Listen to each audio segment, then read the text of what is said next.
we're back, episode 22, and we're excited today, aren't we? We're really excited. Very Notice excited. that I'm in a different room here. Yeah, and notice that have this amazing sparkling beer in front of me. You know, I was supposed to. I've got this amazing Sandy. Look. Oh, I got the big girl next to me. hey, she's gonna help with the cards. She is. I've been marathon training, and I was supposed to run 14 miles today. But instead, I'm here talking to Tarek about cards, drinking beer. And you were sleeping when I was watching. I was just in bed. Oh. I was in bed watching disc golf, the women's disc golf, day 2, which is also called moving day. We got about 2 feet of snow, so I was outside taking care of the driveway. It took about 2 hours to get through everything. By God, that's insane. I mean, the temperature is really low here. It's like 10 degrees, but we got no snow. That sucks. Good day to talk cards then. Good day. It is. A lot on my mind. Okay. And a lot on your mind. A lot on my mind too. Tarek says his mind will get deep, so I think it's only fair to give him the most time at the end, and we can get deep together. First, I wanted we kind of talked about this in just on a phone, but Bam Adebayo scored 83 points, which is the new, I guess, modern NBA record. Wilt Chamberlain scored 100 points, and then Kobe Bryant 81, and here's Bam Adebayo, 83 points. And you made fun of me a little bit, trying to go buy some Bam Adebayo cards after that happened. Yeah, I did. He made fun of me a little bit, and I don't know if I made fun, but it didn't occur to me to.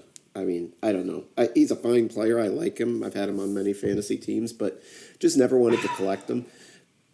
But if you recall, I do have that PSA 10 hoops that we pulled during one of our episodes from Arena Club. That I went and looked, and now that PSA 10 hoops base is going for like $70 or something. Woo! According to Card Ladder. What did they value at the beginning? $12.50. Oh, jeez. A lot of them sold, yeah. So, and there wasn't a huge population. If I remember, it was right around 1,000.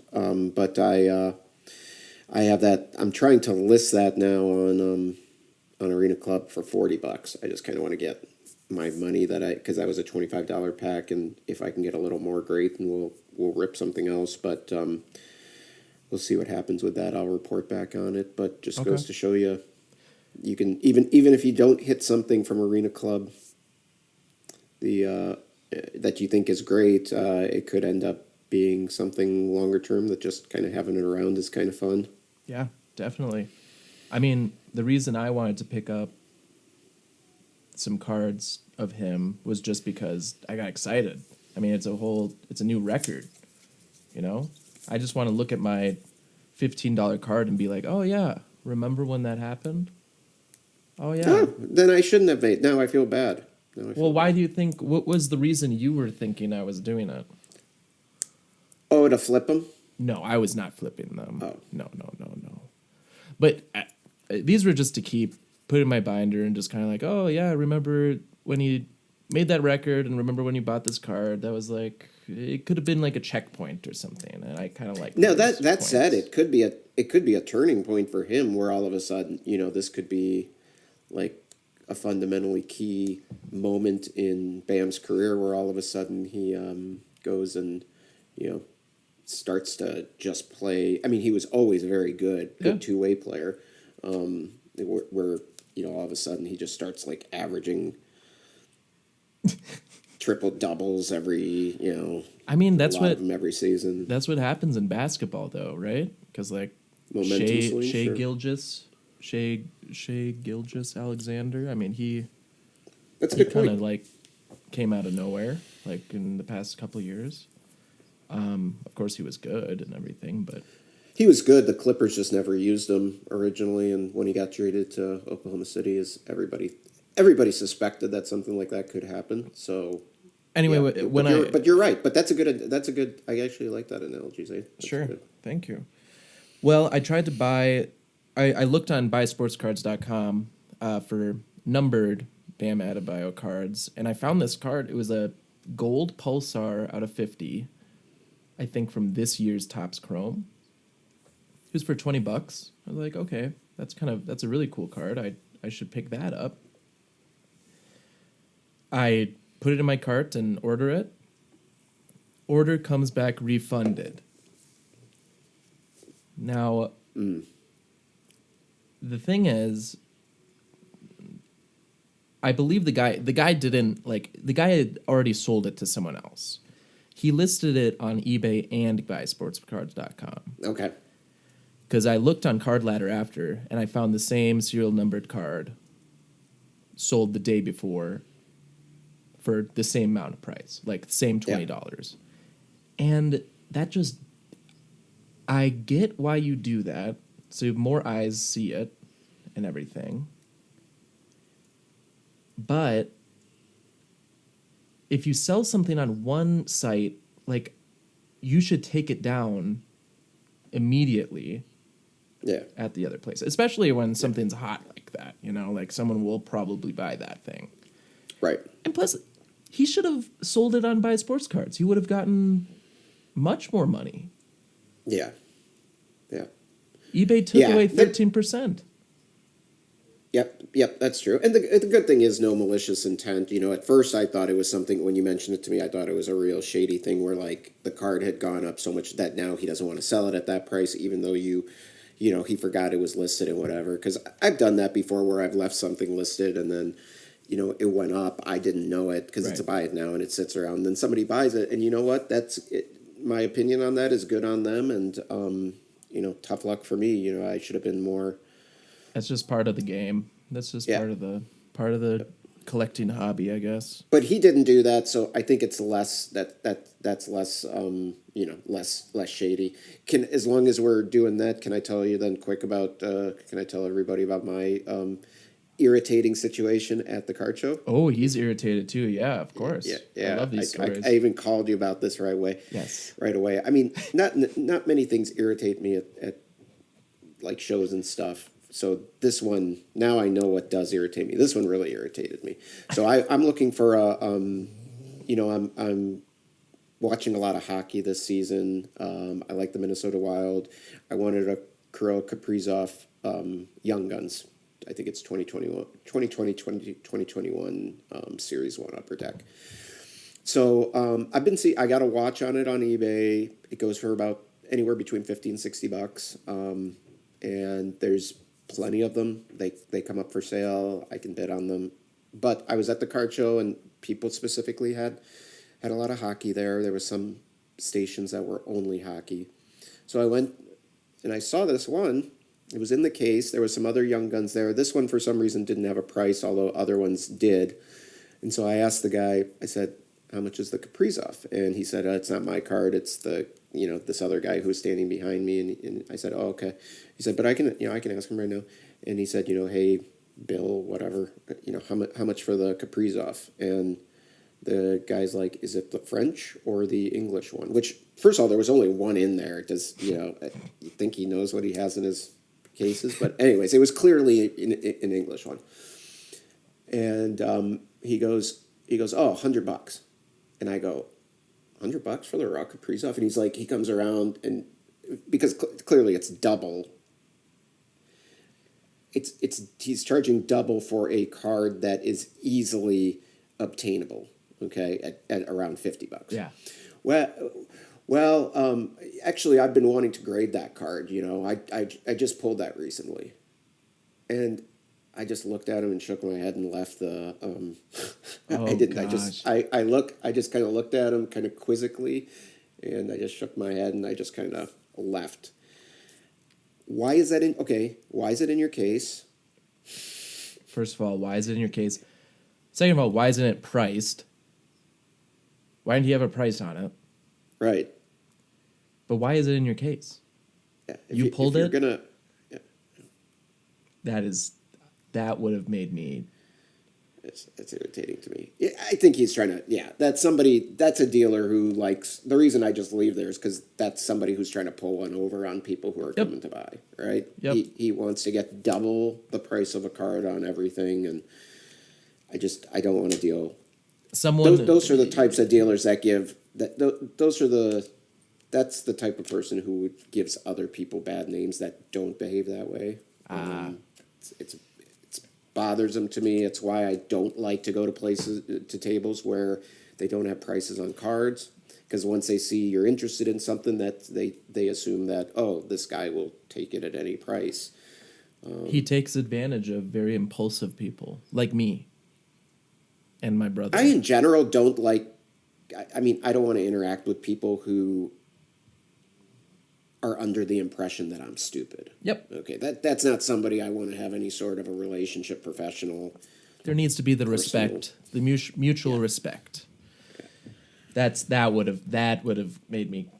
And nuts. clearly, this person was saying, "Oh, I've got a dumb butt here. This guy's an idiot, and I'm gonna take him." Were you wearing a shirt that said "I'm an idiot" or like what's? I'm dressed up. When I go to the shows, I usually dress up, Yeah, proper. Proper. I don't smell, and there was some boy.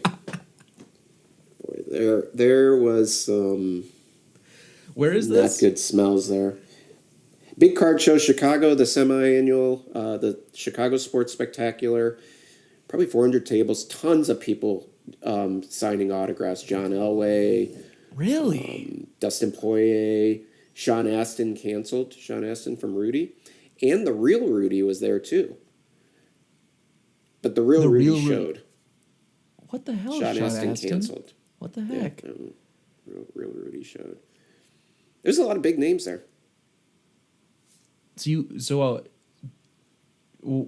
have to pay more for the autographs, right? Yeah, Like, yeah. How much more do you have to pay? Or like, I guess it's more so your time as well, because the lines. It's based on the individual. Well, they have slots for them, and then they're always calling off, "Hey, the line, Dustin Poirier's here to start signing autographs for the next hour. If you have a ticket for Dustin Poirier, come and line up here." Really cool.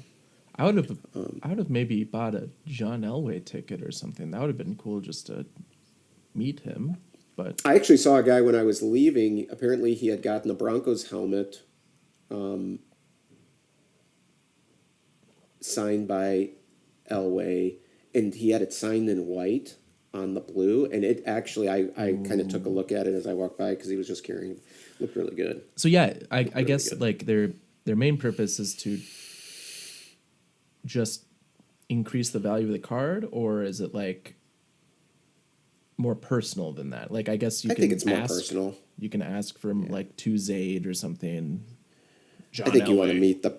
John I think Elway you want loves to meet you or the something. person.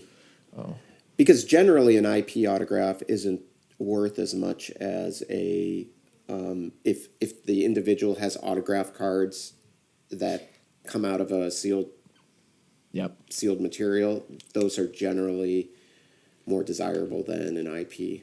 So IP, they're usually getting something, maybe not a card signed, or it's the experience of meeting the professional. That's interesting because an on-card in-person autograph, if it was made out to me personally, I think that would be more valuable. Or if I got it signed in person, that would be more valuable than something that I pulled. I'm just thinking of like a disc golf player or something, or even John Elway, whatever. But like once you sell that, the other person didn't get it in person. They don't have that experience and stuff. Like sure, that sounds, it makes sense that it would be less valuable to move and sell to somebody else. But it's a whole genre of collecting in and of itself is IP. Yep, that's true. Especially for like older, cards before 1990 when there was no autograph cards. Yeah, that could be pulled from sealed material. That the only way to get them signed. So somebody might want to do like the 1985 Topps baseball set with everybody having signed it or something like that. Yeah, that would be crazy. You have to do a lot of that through mail and stuff. Oh, you send it to them and like, or send it to the team or something, and they might have. There's databases of people who are signing through the mail, and usually what you do is you send them like a donation to a charity that they sponsor. So like you'll send them $50 to Oh, Boys and Girls Club or something if that's one of the things that they sponsor, and then they'll sign and return it to you. that's really nice. I really like that. That's really cool. I need to talk about a failure. I failed at something, and I talked about it last week, that I said I wasn't really doing really well with it, but I failed. I sent in cards to DC Sports, and I don't think I'm doing very well. I'm going to show you. I didn't know that. I didn't realize everything was already in motion. That the It's gears all were in motion. turning on this bad boy. The last day of action is tomorrow, I think. It's either today or tomorrow. So I'm going to share my screen because it's really cool how they make. It's really cool their interface and everything. So I'm going to share my screen and show you this. Okay. I want to get your insight on it. Let's share screen. How about that? So this is their site, and it shows all of the cards that I sent to them. And you can see that I'm not getting very much money for these cards. Mm-hmm. So I'll show you. So the Alec Pierce auto, the Drew Brees, John Randall auto, and the Jerry Rice die cut I got from the card show, thinking I would send them to DC Sports and people would bid on them. Those are doing very poorly. Alec Pierce I bought for $10. Drew Brees I think I got for $8. This John Randall I got for $15. I mean, they were all under comps too that I bought them. And then this Jerry Rice isn't even selling, which I mean, in hindsight, I can see that wouldn't sell very well on eBay. But I also sent in some of my other cards that I have pulled or just bought before. This 2010 Panini Crown Royale Peyton Manning patch out of 50. I mean, it's already at $33, and I paid $30, so I think it might go up even more. These two are actually case hits from the Mosaic. This guy I'm gonna get rid of for 99 cents, I guess. And then this Alec Pierce Genesis I'm gonna get rid of for $5.50. I mean, It's too bad they didn't put case hit in the listing. yeah, but still, it's Yeah. whatever. And then these were from the Winter Olympics box. So this Haley Skamura auto, I mean, it's at $125. But I'm kind of glad nobody is bidding on this Breezy Johnson purple refractor because I kind of want it back. How much was the? How much did you pay for the John Randall? $15. Okay. Yeah, I don't know. I mean, they're Well, let's wait and see. That's true. That's true. The interesting thing here, though, I think, is that if, let's say, not necessarily cards that you, maybe these are, I think it's a good experiment, and I think that there's a lot gained from this in the sense that if maybe not the situation of specifically going and buying stuff to submit to DC, but you're going and buying stuff that either you want to collect or you find interesting for whatever reason, and over time you build a collection of these things that you lose interest in and you want to just get rid of them, you know? Yep. And you may or may not get all of the cost out of it that you put into it, but you might get like 80% for items that are just, crowding your collection. Yep. They don't need to be there. So I think it's actually, I would say your results are actually pretty good. Okay. I mean, from that perspective, right? From that perspective, yes. I mean, from my perspective, I I kind of realized some things as well. What cards would do better on auction, and which, if you are trying to go and flip cards or something, because I've always been curious about that. You have to be it. You have to be more, I don't know, prepared. Like, I mean, autos will do well. Low numbered cards will definitely do well. Case hits, not generally. I mean, mosaic case hits, these Genesis and the honeycomb aren't like the most popular things. But I'm very happy with this Peyton Manning out of 50 because I paid $30 for it. I mean, I enjoyed it for that time, but it just went back into my binder. So, and I think the key there is, though, that I think you hit on something there, is it being selective in, when you're buying, being selective in what you're buying is important. You mentioned it as having a plan. yeah. The way I look at it is, when you're out picking cards that you're interested in, right? You weren't interested in a Tank Bigsby. I mean, what if you weren't doing this, you wouldn't have gone and bought a Tank Bigsby. Well, the Alec Pierce I got, but the Tank Bigsby I pulled, actually. Okay. So, yeah, it's different now. Yeah, so, but if you notice the cards that I remember when you got, because I think you got that Peyton Manning when you were with me at the card show in Green Bay. And that was a card you looked at and you were like, this is a card, I really like this. I want this card. Yeah. It looks really cool, right? You were selective. There was an element of thought behind the purchase itself. And you actually had no intent of going and selling it. You just wanted it. Yeah. Those cards tend to do better. Interesting, yeah. Because same with the John Randall, because that was at the end of the show and I really liked the card. I mean, and it's doing, and that's why I find second best on the auction. So, and that's why I find it hard to just sit around and, sometimes I just don't have the energy to go and flip through dollar boxes or $5 boxes, because there's so much stuff in there that I just don't care about. Yep. And I mean, if I have a little extra time on my hands, sure. If I'm building a set, okay, that's another good reason to go through there. But just to go through there to find a needle in a haystack, I would rather spend my time looking at cards that I think are going to be more relevant, and not just to me, but to me and the hobby in general. Do you know what I'm doing right now? Crossing something off. I'm crossing something on my list. I'm saying DC Sports success instead of failure. Yeah, I think so. I mean, you probably got me more interested now in collecting some stuff and using it. It's just that, again, a lot of my stuff I bought with, I think, some sort of purpose behind it. And so when I do decide to sell something, it's less versus I'm not just right now going in huge groups of cards, just piling them up and, okay, these all need to go out.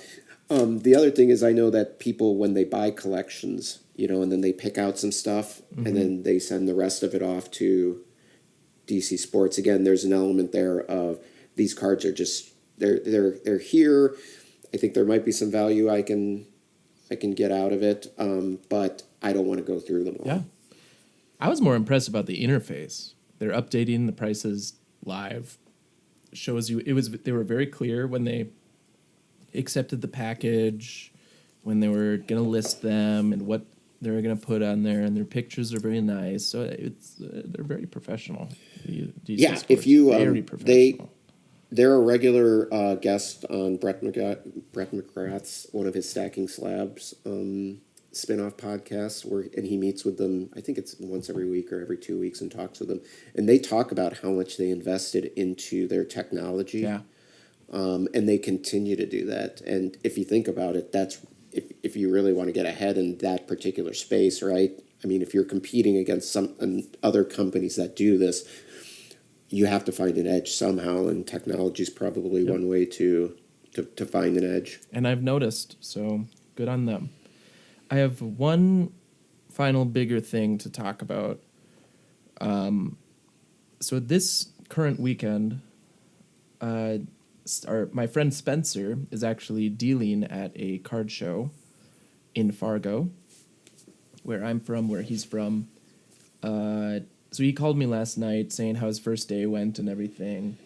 I won't spoil too much because hopefully he'll be coming on the podcast to talk about his experience and giving us advice for when we do it.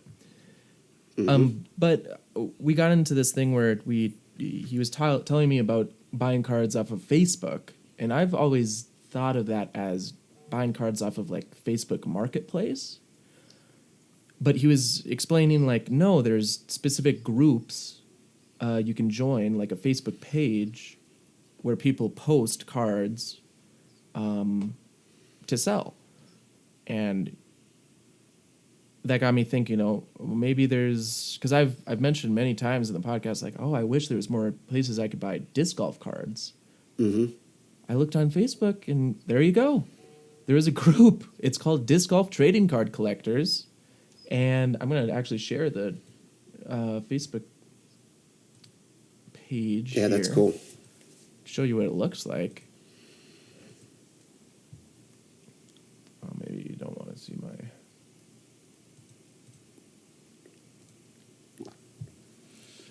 So this is the Disc Golf Trading Card Collectors page, and all I had to do to join the group, it just said, like, do you want to join the group?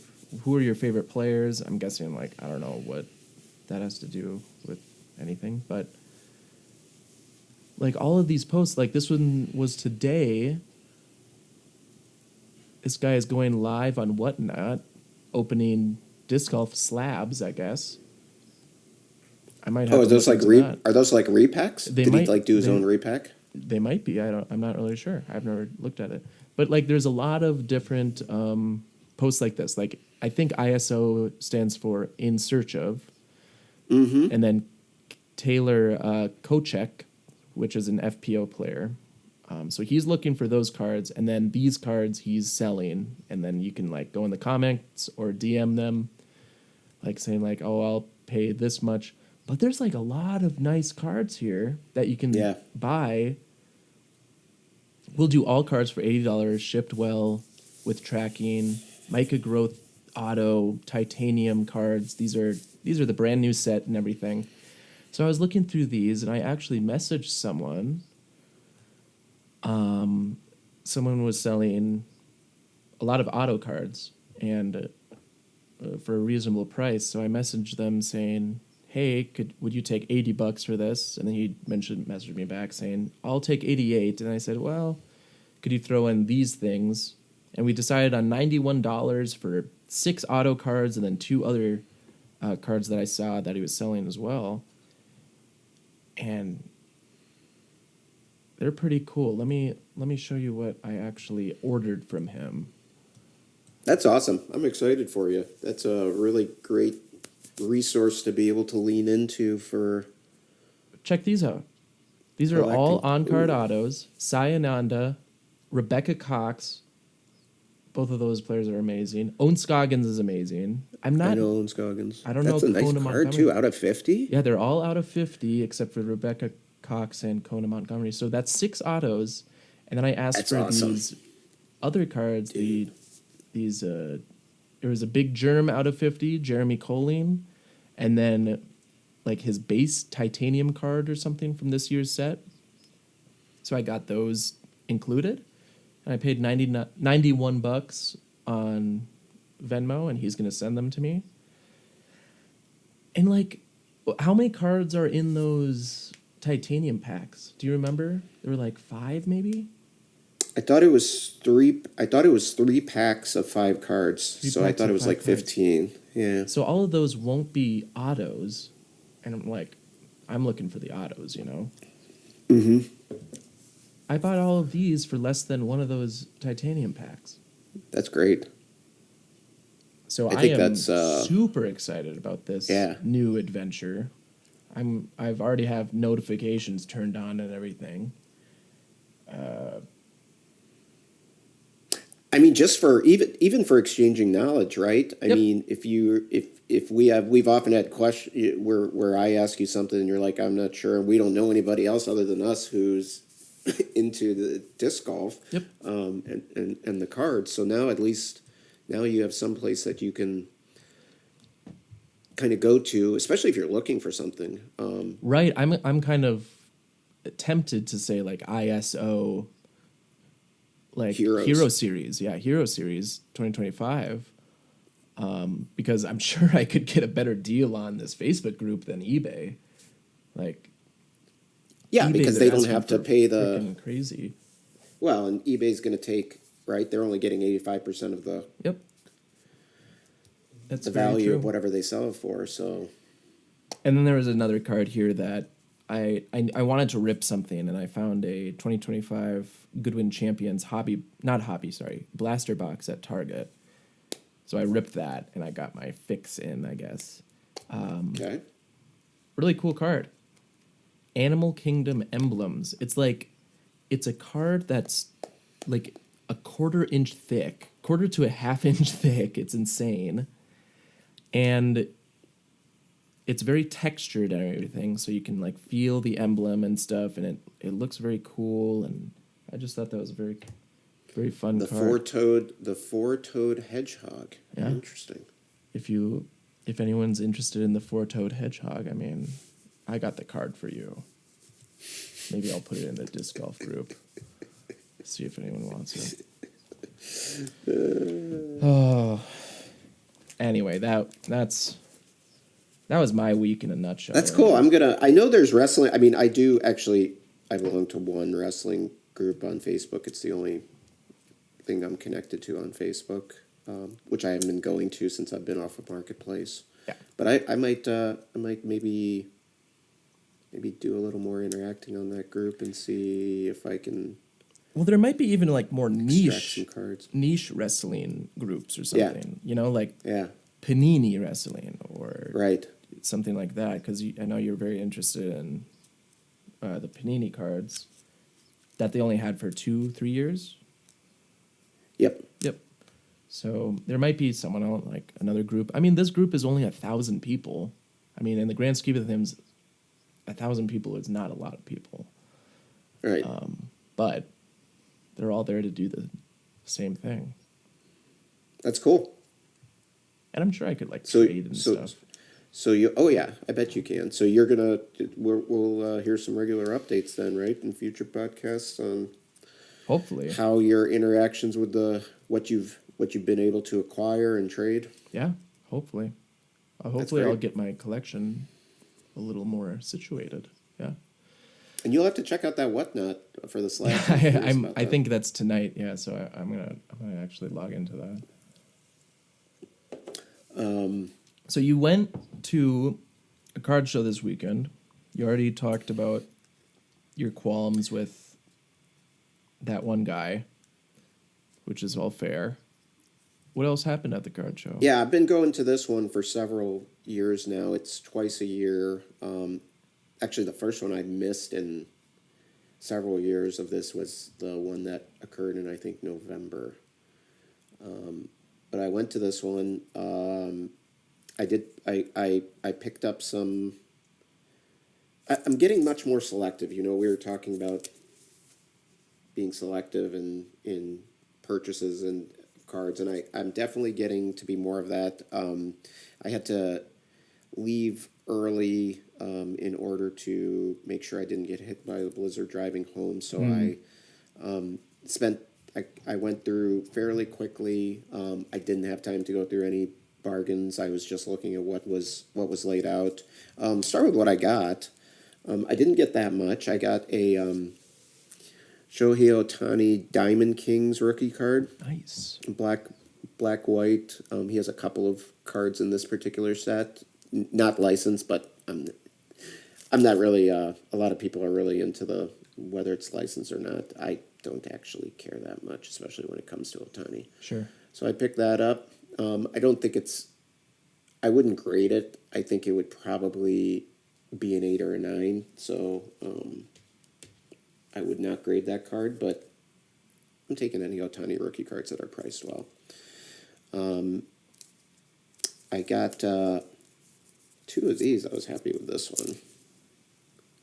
Cameron Brink. Yes. I didn't intend to buy this. This guy had all WNBA. I was looking at it, and I thought the ringside. Sorry, it's not ringside. It's called courtside. The courtside selects look really cool, and I like this cracked ice. I imagine it's red cracked ice. Just looking at the colors, because I think the yellow is part of the Lakers, and then the red must be the color for the parallel. So I got a great deal on these, and actually those potentially both look gradable, in which case I would. I got 2 of them. Yeah, those are just really appealing cards. I mean that's not an easy pull. I mean ringsides are tough to they? pull, and in select, and obviously then you have to get a ringside. There's usually like 50 of them, so you got to get the ringside of the somebody who is a good player or a popular player, or even a rookie, and get the parallel. Yeah. Usually the parallels are even more rare. Picked up this wrestling card. Ooh la la. Maxine Dupree. She is, I think she's still a United States champion, but I've had several. I've got several of her still in my collection. I've sold a few really nice ones that I bought, but I like her. And this is a gold. It's a gold undercard from 2020. Gold? So it's 2024. Because it looks like gold disco. Yep. Which came from a set called the undercard. So there was only 2 of these in each pack of undercard. So it's not the true gold. It's a gold undercard, but I like these just as well as I do the I like the true gold, but I'll take the undercard. Yeah. And the price was right. So and then I got this. I was unable to find a comp for it. I think I'm going to be able to submit this for grading. I paid $80 for it, so I'm not sure, but it's a Topps Gallery Aaron Judge from 2020. I think this is the last year they made Topps Gallery baseball. Numbered out of 25. So nice card. He was asking 100. We both agreed there was no comps in there. I was like, I said, I'll take a chance on it. Would you take 80? And he said, sure. Because he negotiated on that one because he would not negotiate on this one. Okay. And I decided to pick it up anyways. Nice. PSA 10 Rapture Bomb Squad Shohei Ohtani. Again, not licensed, but I don't care. I love the Bomb Squads. I have this raw. Yeah, I thought you had that raw. And I thought it was... I'm actually going to look at it to see... There's a small dimple on the back of the raw one that I have, and that's why I didn't submit it for grading. But I'm going to look at the back of this one and decide maybe I will go ahead and submit it anyways, and just see what it does. But figured I did not want to pass that up. Yeah, that's a good one. That's a good card. So that is what I picked up.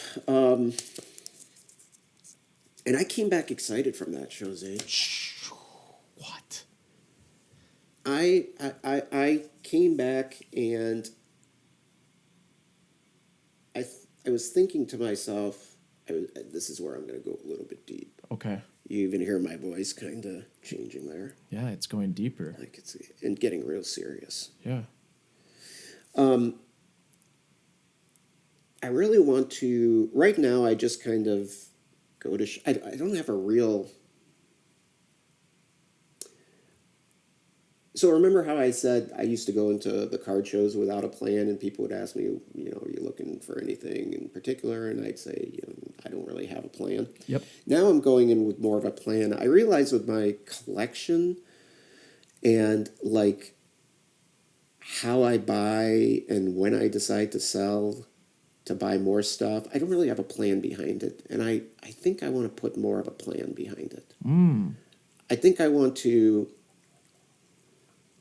I mean, I don't even track things that well. So when I have to report stuff for taxes, like sales on eBay or something, a lot of times, sometimes I know how much I bought the item for and I happen to have the receipt for it. But a lot of times I don't. And so I just give it a cost basis of 0, which means I end up, even though I sold the card for $50, I don't report the fact that I paid $30 for it, right? Yep. So I have to basically report $50.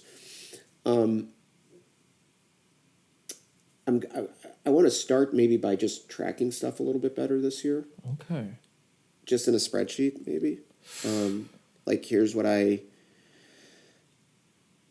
organize my receipts a little bit better. Maybe utilize AI AI. Yeah. to help track your. Although, is it that complex though that I'd even need AI? I mean, it's just a spreadsheet. I mean, people are using AI for very non-complex things nowadays. I mean, you could take a picture of the cards and then with the sticker price on them and everything, and then the AI. I mean, I want to have a plan, like even a budget or something like that. Okay. Like, okay, this is, and focus my collection a little bit more, which, maybe buy some cards specifically for Does this selling plan? a little bit more. So the plan includes like buying limits, or like, are you going to have limits on your things, or is it just kind of just more vague than that? Like, I'm going to buy this stuff, or Right now, it's vague. Well, I want to continue to collect, have my collection focused on wrestling stuff. okay,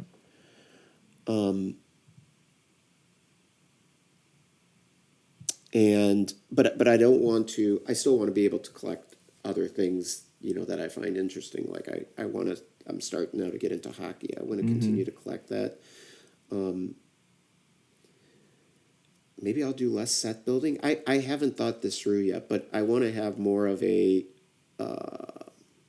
I want to have more direction in how I'm collecting. Right now, it's just kind of like there's no, like, I couldn't really find anything. I mean, other than maybe wrestling, I couldn't really find anything that kind of is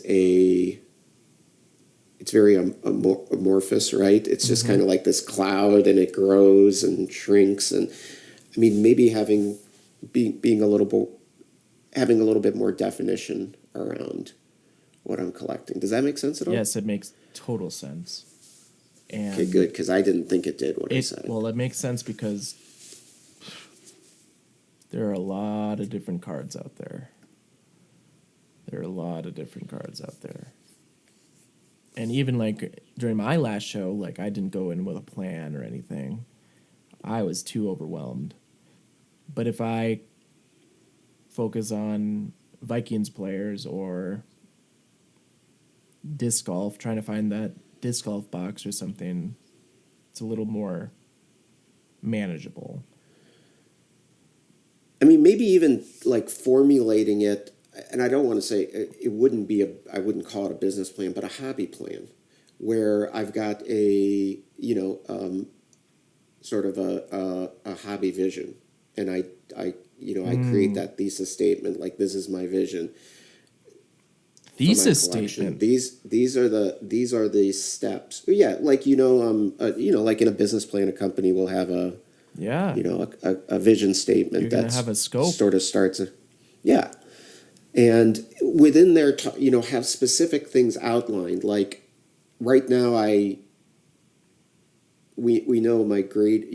When and what I've decided to grade has been very unclear. Right, I just sort of pick things. Well, so maybe when I'd like to have some sort of clear definition, like this card is a candidate for grading, this one isn't, something that I can like bucket them in. Yeah, I don't know. I just kind of have been thinking about this a lot. I haven't quite clarified even to myself. Have you made what the I'm thinking Have you about made the here. spreadsheet yet? I haven't even made the spreadsheet. I thought of the spreadsheet just that maybe I should track things a little bit better just before the show here, because I'm doing my taxes right now. And Well, the thing is, like, spreadsheeting, like, and seeing, like, the statistics of it all. I think of that as part of the hobby as well. Like, I enjoy that as well. Just like you enjoy mailing things, I think kind of keeping track agree. of things. I agree. I agree. So there are a lot of aspects. I mean, that's a great point, and I think even that what you're saying there helps to clarify things for me and even more. I mean, there's more to the hobby than just having the cards and throwing them in a box, right? There's tracking is part of the hobby experience, And also, like, I know you've been completing sets, I mean, pretty much all your life. You don't need to keep doing it just because you've been doing it, you know? right? If that's something that you think you can let go of for the time being, great. Switch off to something else. Yeah, You I can thought always about come that. back Maybe to that. I mean, it's it's not going anywhere. Yeah, that's actually that's another great point. So But then I don't know then where. the scope creep comes in, and you'll start buying Michael Jackson cards, and you'll start just putting your Well, fingers. that's not terribly creepy, right? Because I do collect some non-sports stuff, less than I think than you do or have. I don't collect like really Marvel, but I do have some Star Wars stuff. I do have Stranger Things. But maybe that's something, for example, that I'll really just eliminate. Yeah. You've been really into Upper Deck recently. I mean, is it just because of hockey? Or Yeah, the Upper Deck I bought before was for AEW wrestling. It is by Upper Deck too, so. okay. And I like those. I like those things. I like their stuff.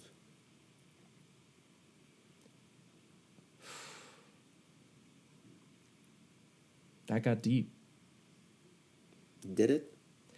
I think I I think think it's you're still still a pretty little vague, but confused about what you're feeling inside. I'm very confused. He's confused, maybe a little scared, maybe a I'm little not scared. scared. No, not scared. But it's kind of like when I used to It's what a I scared feel person much. would say. I feel much more when I go into shows now, into card shows. I find that I am much more selective, just Yes. right off the bat. I don't get easily distracted by some card that I heard about that somebody else mentioned if I have absolutely no interest in it.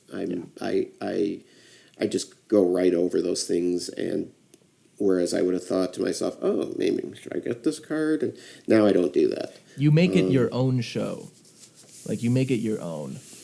It's not anybody else's. You're in there for yourself, for your...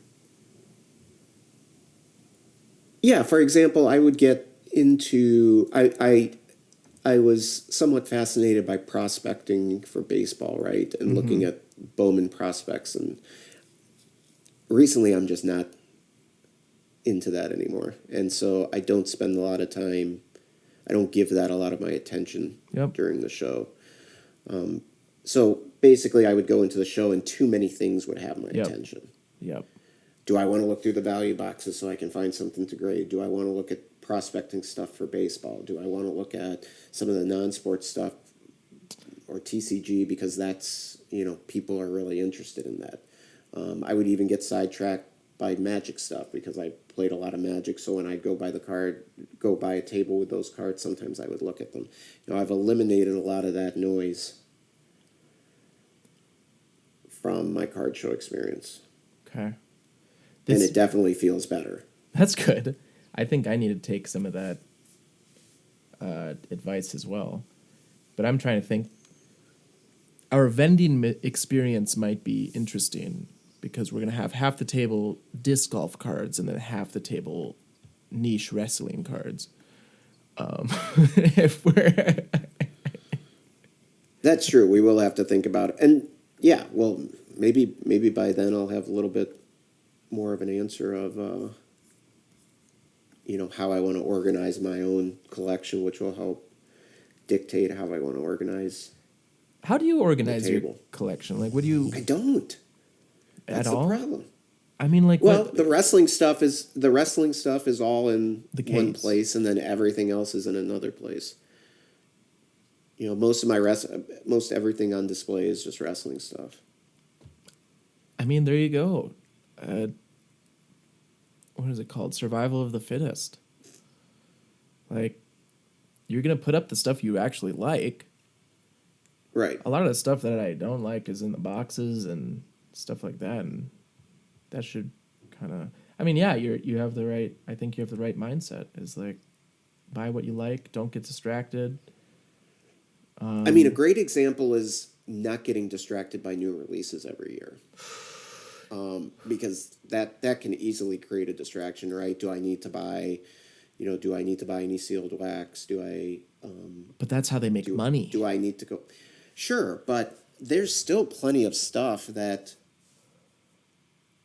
is available in, for example, the Panini years for wrestling. I haven't bought the stuff now is for example, the wrestling stuff now is so expensive. It's just as expensive as the older Panini stuff, if not more. Really? So, and I don't really like them as much, but at first I was kind of like irritated by the fact that I can't go and rip any of the newer stuff, but maybe I shouldn't get frustrated by that. Maybe I should just leave it for a while and just continue to focus on the stuff that's been available and that I've been collecting and just continue to collect that. And then if there is ever some sort of a price correction with the newer wrestling stuff, then I can go in and dabble in that a little bit more. Yeah, the new release thing that's tough. Because I always want new and sparkly. But a lot of the new stuff, like, I do regret buying after I buy it. I keep going back to the other stuff that I actually like. How much of the Panini you've had like all of the Panini stuff for wrestling? Like you've kind of maybe had And a the couple top cards. stuff and the top stuff before that too. Oh, before that as well. Yeah, there was only a 3-year period, 2022 to 24, where Panini had the license. But like now, Panini's actually coming out with a Major League Wrestling, which is another promotion, Huh. and I'm going to look into that stuff. It's much more reasonably priced. I mean, a lot of the wrestlers actually, if they get released or something by WWE, they can end up there. Yeah, you know probably a lot of them. Karrion Kross, who I really like, he's now Killer Kross in MLW, but he just got released in this past year. I like him. I don't have like a super collection of his, but I've gotten some stuff as it comes up that I see that I like. I'll buy it. Yeah. Now he's in MLW. They'll probably have cards of him there. So, I mean, that's kind of fun. The boxes are coming out at $99. Jeez. 2 autographs. What? Only 10 cards in a box, but 2 autographs, Oh, which I there's only also 10 like because cards in the box. yeah, they don't have their roster is not very big. Oh, okay. Compared, WWE has They have 100 plus on their roster. These guys have like maybe 25. I don't know. Really? Okay. Yeah, like these smaller sets. Those interest me a lot too. Okay, well, we'll have to come back and explore where you go with this, or what actions you take with your. And it'll also be interesting to see when you weren't around for the period of time when, after COVID, that the hobby market completely changed and went down, and you could you could buy Prism sealed wax boxes for wrestling for, Panini Prism for less than $200. Wow. I mean, you could buy, just cards were really reasonably priced. And there was a lot of opportunity to do buying there. From what I hear, now I obviously can't, I didn't see any data that I know specifically, but a lot of people who were in the hobby left at that point, and then, more people have since come in now, but presumably there would be another type of a situation where people lose interest and, prices become more reasonable. So we'll see I'm kind of curious to see if and when that happens, what happens to what happens to wax? Does it become more affordable, or where I can justify, buying and opening any wax? Yeah, definitely. That's where I'm at too. It's like, it's too expensive. Rather just buy 6 disc golf cards off of Facebook. And There's